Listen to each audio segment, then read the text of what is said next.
Merasa lalai dalam pelayanan terhadap masyarakat sehingga adanya jenazah, pasien diangkut menggunakan pick-up. Direktur RSUD Martapura Dedi Damhudi mengundurkan diri dari jabatannya.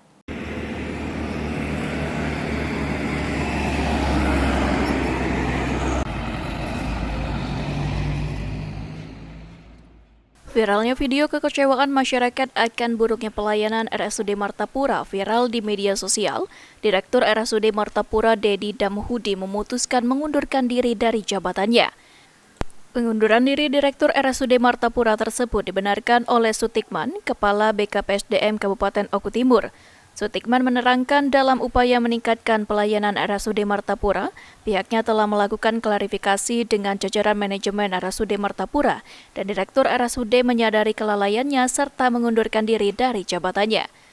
Selanjutnya, Bupati Oku Timur telah menunjuk PLT Direktur RSUD Martapura yang baru dan telah melakukan serah terima jabatan.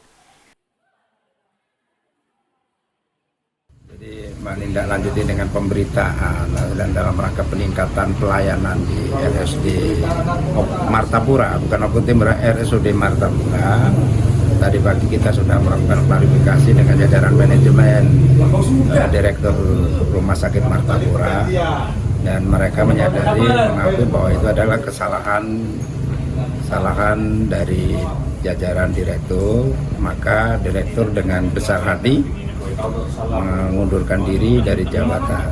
Oleh itu kami terima pengunduran diri itu dan kita sampaikan ke pimpinan dan sudah ditunjuk PLT di Direktur Rumah Sakit Martapura. Baru saja kita telah selesai melaksanakan serah terima jabatannya. Itu yang kita percaya adalah Dr. Gondo Roleli, dokter umum dari Puskesmas Kumawang.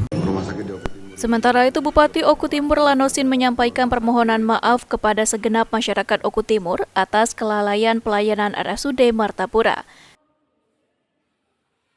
Rumah sakit di Oku Timur ini yang sudah beroperasi itu ada 2 rumah sakit. Yang pertama Rumah Sakit Kabupaten Oku Timur yang berada di Tulusayu BMR dan yang satu lagi di Rumah Sakit Martapura itu tipe D dan tipe C-nya yang ada di sana. Kemarin memang benar ada berita yang mungkin sedikit viral mengenai permasalahan pelayanan, mungkin kelalaian dalam pelayanan, dan hari ini saya sudah tegaskan untuk secara prosedur dilakukan pemeriksaan dan bila perlu ada reformasi untuk pegawainya dan segala macam bentuknya. Saya ingin pelayanan bisa tetap terjaga walaupun dalam kondisi libur, dan sepertinya pada hari ini sudah berjalan, artinya secara pemeriksaan dan prosedural harus kita tegakkan.